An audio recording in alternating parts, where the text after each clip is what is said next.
तो सुने ज़रा, ज़रूरी नहीं कि कुछ गलत करने से ही दुख मिले। हद से ज़्यादा अच्छा होने की भी कीमत चुकानी पड़ती है।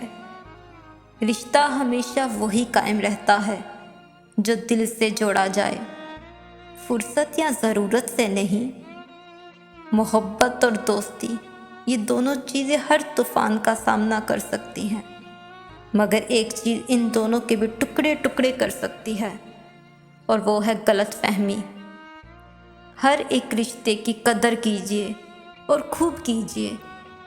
एक एक करके सबने इस दुनिया से चले जाना है, बस पीछे हसरतें यादें ही रह जाती हैं।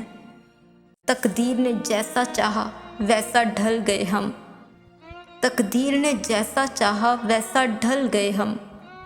बहुत संभल के चले थे पर फिर भी फिसल गए हम।